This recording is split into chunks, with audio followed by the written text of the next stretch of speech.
ঘরের মাঠের শক্তিশালী প্রতিপক্ষ নিউজিল্যান্ডের বিপক্ষে মাঠে নামছে বাংলাদেশ, কিন্তু এবার কি একাদশে আসছে বড় চমক?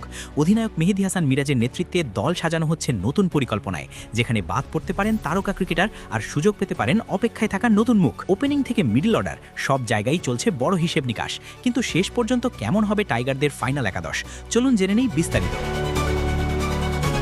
নিউজিল্যান্ডের বিপক্ষে সিরিজ সামনে রেখে বাংলাদেশ শিবিরে এখন সবচেয়ে বড় আলোচনার বিষয় একাদশে কারা থাকছে আর কারা থাকছে না। যদিও স্কোয়াডে বড় কোনো পরিবর্তন আসেনি, তবে নিশ্চিতভাবেই একাদশে কিছু গুরুত্বপূর্ণ রদবদল দেখা যেতে পারে। অধিনায়ক মেহেদী হাসান মিরাজের নেতৃত্বে দল এবার মাঠে নামতে পারে এক বা একাধিক পরিবর্তন নিয়ে। ঘরের মাঠের কন্ডিশন এবং প্রতিপক্ষের শক্তি বিবেচনায় টিম ম্যানেজমেন্ট নতুন সমন্বয় খুঁজছে। সেই পরিকল্পনায় সুযোগ পেতে পারেন কিছু অপেক্ষমান ক্রিকেটার, আবার বাদ পড়তে পারেন কয়েকজন অভিজ্ঞ মুখও।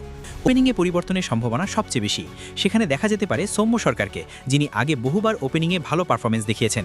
তার সঙ্গে কে থাকবেন সেটাই এখন বড় প্রশ্ন। তানজিদ হাসান তামিম নাকি সাইফ হাসান, এই দুইয়ের মধ্যে একজনের জায়গা নিশ্চিতভাবে অনিশ্চয়তায় রয়েছে। ডান বাম হাতি কম্বিনেশন এবং সাম্প্রতিক ফর্ম দুই বিষয়ে বিবেচনায় নেওয়া হচ্ছে। মিডল অর্ডারে প্রায় নিশ্চিতভাবেই থাকবেন নাজমুল হোসেন শান্ত, লিটন